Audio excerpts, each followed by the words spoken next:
Hey you guys, in today's video, we're going to be talking about the equipment that you might need or want in your food truck in order to be able to cook the type of foods you want. So let's get right into it. This isn't my truck, you guys. I'm in somebody else's truck.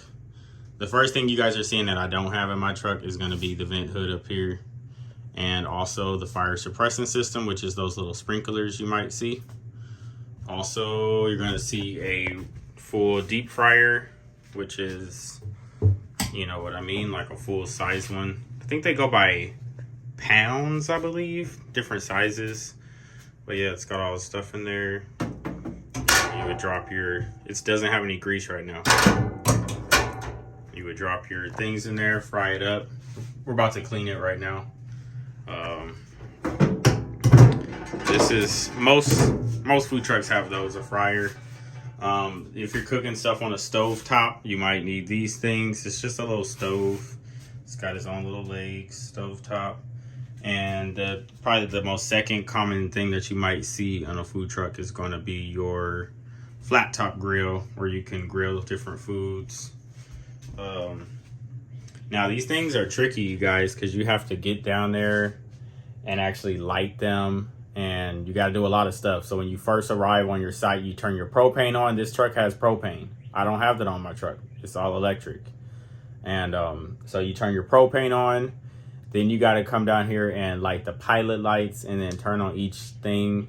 That takes time. It can be a little scary for most of us because most of us are just used to just pushing a button in our house. So it's a few more steps you got to know about it. All that stuff's ran down here. You see what I mean? Like, you get down here, it's some steps to it. It's not that easy. The cool thing about this is you drain it right here after you fill it up, and then he filters the grease right here to keep it as clean as possible with this filter. You can get these from Amazon or eBay or maybe even your local store.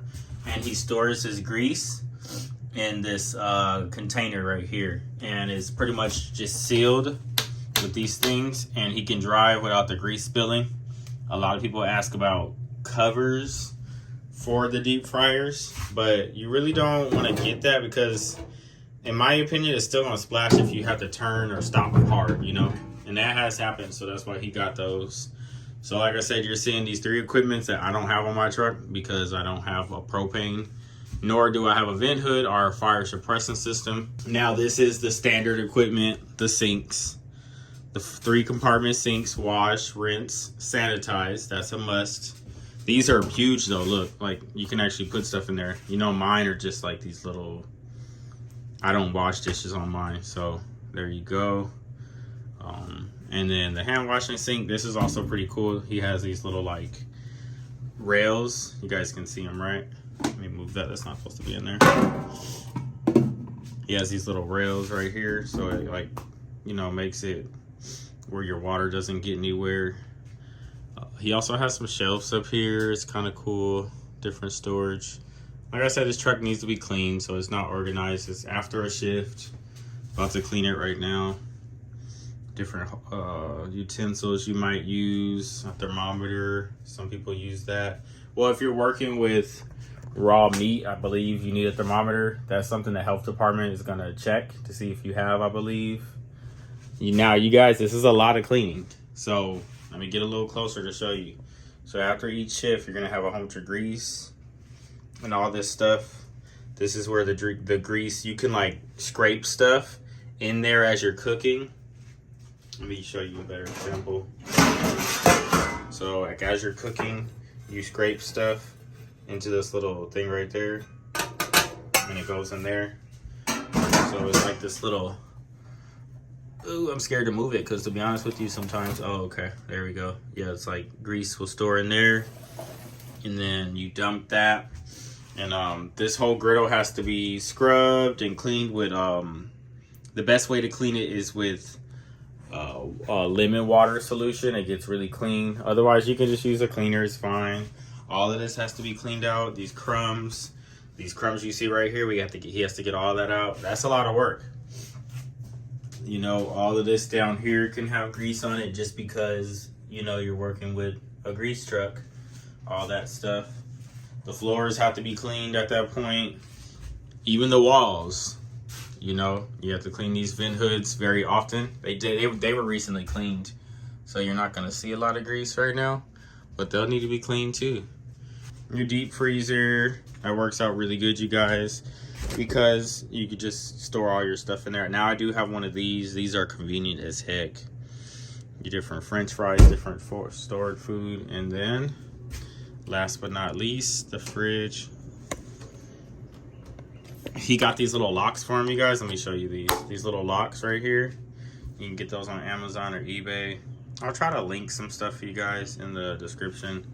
This is when you're driving, your fridge won't open. That's happened to me before, and I rarely drive mine. And then you just store all your drinks, you know, whatever you need. This is a drink and food storage. So you have to store stuff properly. So the way it's supposed to work is you basically, oops, I feel like I made it focus. The way it's supposed to work is you want to have your edible stuff on top, and then you want to have your raw foods at the bottom. So you'll see how that goes there. And that's something that the health department will look for too, you guys. Got its water tanks down there. One's the gray water, and the one on the left is the gray water. The one on the right here, is gonna be your clean water. So gray water, clean water, and it's got some big sinks. The only thing is with this truck, you guys, is there's not a lot of counter space. Like, this is pretty much it. But this is a small truck, you guys. I think it's only 6 feet wide and 12 feet long. So it's kind of on the smaller side. But you got this counter space. So you just got to be smart. You know what I mean? Like, you don't have a whole bunch of counter space sometimes. Oh, it's another fire extinguisher right here. That's the forget what grade they call that. I can't even see it, but some trucks would just require you to have that. There's the water heater down there. So just keep in mind, the more stuff you have, the more you're gonna, you know, have to clean, the more stuff can break down. Just keep that in mind, you guys. But other than that, this is a very fun truck. I can, you know, walk through it like this, still have plenty of room back there. He sells burgers and loaded fries on it. I help him a lot. He's one of my friends that got into the food truck business around the same time I did. Actually, we had our grand openings the same week back in 2022, fall 2022. And that's pretty much it, you guys. If you guys have any questions or you want me to do more in depth on this type of stuff, like maybe an actual day of him cooking, I might do that in a video, because I want you guys to see what, you know, different food truck owners go through. Different food has different stuff happening. Don't forget to like, share, subscribe, and I'll see you guys in the next video.